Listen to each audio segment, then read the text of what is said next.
নমস্কার, আমি শিল্পী উইথ শুভু চ্যানেল থেকে আজকে আপনাদের সাথে শেয়ার করব সুন্দর একটি রেসিপি, ভাপা ডিমের কালিয়া। ভাত, রুটি কিংবা পরোটার সাথে অসাধারণ লাগে খেতে। এখানে নিয়েছি দুটো পেঁয়াজ গ্রেট করে মিডিয়াম সাইজের, একটা টমেটো নিয়েছি মিডিয়াম সাইজের, লবঙ্গ, দারচিনি, এলাচ, জিরে গুঁড়ো, ধনে গুঁড়ো, কাশ্মীর লাল লঙ্কার গুঁড়ো, হলুদ গুঁড়ো, আর ওদিকে নিয়েছি হচ্ছে আদা, রসুন আর কাঁচা লঙ্কা পেস্ট। তা পরিমাণটা আমি পরে বলে দিচ্ছি কতটুকু করে নিয়েছি। এখানে ফোড়নের জন্য নিয়েছি শুকনো লঙ্কা, তেজপাতা। আমি 5টা ডিম নিয়েছি। এই 5টা ডিম একটা পাত্রের মধ্যে আমি ভেঙে ভেঙে রাখছি। সমস্ত ডিমগুলো আমি ফেটিয়ে নেব। একটি বড় চামচ নিয়েছি, এই চামচের সাহায্যে আমি ফেটিয়ে নেব। আর এখানে কিন্তু পরিমাণ মতো আমি নুন দিয়েছি, আর নুনের পরিমাণটা সামান্যই দিতে হবে। দেখুন খুব ভালোভাবে আমি ফেটিয়ে নিয়েছি। এখন একটি টিফিন বক্স, তার মধ্যে একটু সাদা তেল দিয়েছি, 2 চামচের মতো সাদা তেল দিয়ে তারপর এটা ছড়িয়ে নিয়েছি তেলটাকে, তা না হলে ডিমটা তো লেগে যাবে। সমস্ত ডিমটাই ঢালা হয়ে গেছে। এখন টিফিন বক্সের মুখটা আটকে আমি এই জলে বসিয়ে দেব।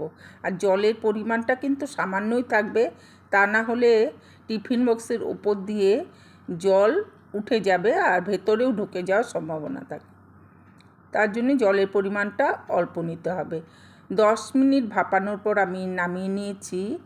আর এটা ঠান্ডা করার পর আমি টিফিন বক্সের ঢাকনা খুলে দেখুন একটা চামচের সাহায্যে চারদিকটা আমি ছাড়িয়ে নিচ্ছি, তা না হলে তো পড়বে না এই থালার মধ্যে। ভালোভাবে ছাড়িয়ে নেওয়ার পর এখন আমি পিস পিস করে কেটে নিচ্ছি চাকুর সাহায্যে। পিসগুলো আমি খুব একটা ছোট করব না, বড় বড়ই রাখবো। আর তার মধ্যে আমি দিয়ে দেব একটু হলুদের গুঁড়ো আর ঝাল লঙ্কার গুঁড়ো একটু দেব, আর সামান্য পরিমাণ নুন দেব। আর এটা আমি ভেজে নিয়েছি, একদম এপিট ওপিট করে ভেজে নিয়েছি। আর ডিম যদি বেশি ভাজা যায় তাহলে কিন্তু ডিম শক্ত হয়ে যায়, খেতে ভালো লাগে না।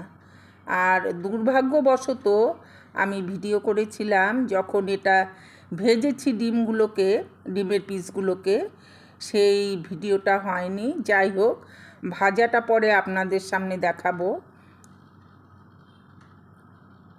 আর আপনাদেরকে বলে দিচ্ছি একদম অল্প পরিমাণ ভাজবেন, এপিট ওপিট করে নামিয়ে নেবেন আপনারা। আর কড়াইয়ে যে তেলটা ছিল, মানে ভাজার পর আমি আর এক্সট্রা তেল দিইনি, এই তেলের মধ্যে আমি ফোড়ন দিয়ে দেব। তেল গরম হয়ে গেছে, এখন আমি জিরে ফোড়ন দিয়ে দিলাম, 2টো শুকনো লঙ্কা সেটাও আমি দিয়ে দেব, আর 2টো ছোট ছোট তেজপাতা সেটাও দিয়ে দিয়েছি। তা ফোড়ন থেকে একটা সুন্দর গন্ধ বেরোলে তারপর আমি এই যে গ্রেট করে রেখেছিলাম যে 2টো মিডিয়াম সাইজের পেঁয়াজ, সেগুলো আমি দিয়ে দিলাম তেলের মধ্যে। কারণ এটা যখন লাল লাল হবে তখনই আমি অন্যান্য মশলাগুলো দেব। পেঁয়াজ থেকে কিন্তু একটা কাঁচা গন্ধ বেরোয় ভালোভাবে না ভাজা হলে। তারপর আমি বাকিটা মশলাটা এটায় অ্যাড করব। দেখুন পেঁয়াজটা ভাজা হয়ে গেছে। এখন কাঁচা লঙ্কা, আদা বাটা আর রসুন বাটা, রসুন নিয়েছিলাম 4-5 কোয়া, আর সব 1 চামচ করেই নিয়েছি আমি। আদা, কাঁচা লঙ্কা, রসুন বেশ ভালোভাবে কষানো হয়ে গেছে, কাঁচা গন্ধ আর নেই। এখন আমি এর মধ্যে দিয়ে দিলাম গুঁড়ো মশলাগুলো, আগে আপনাদের দেখিয়েছিলাম।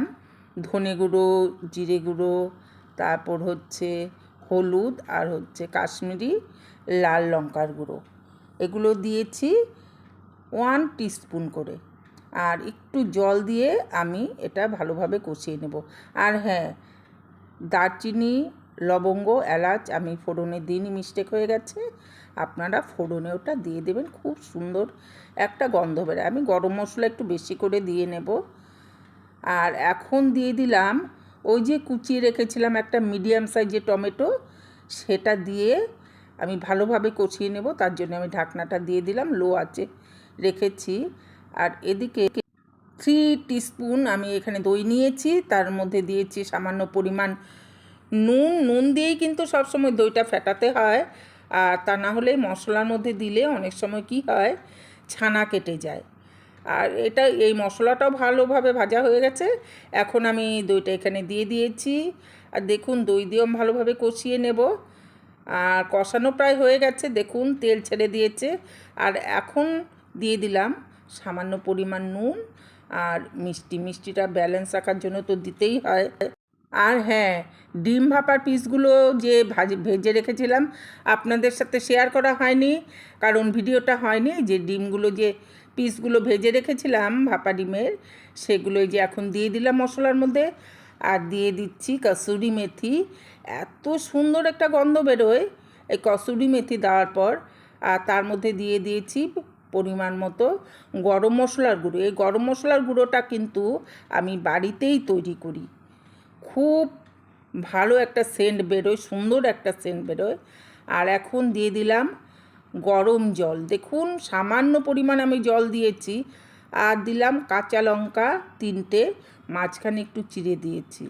তা কয়েক মিনিটের জন্য একদম লো আঁচে ঢেকে রেখেছিলাম। দেখুন হয়ে গেছে। এখন আমি এটা নামিয়ে নিচ্ছি একটা পাত্রে। কত সুন্দর হয়েছে, ভাত কিংবা রুটি পরোটা সাথে খেতে অসাধারণ লাগে। আপনারা ওইভাবে বানিয়ে নেবেন। আর কেমন লাগলো আমার ভিডিওটা অবশ্যই কমেন্ট করে জানাবেন। দেখা হবে পরবর্তী অন্য কোনো ভিডিওতে।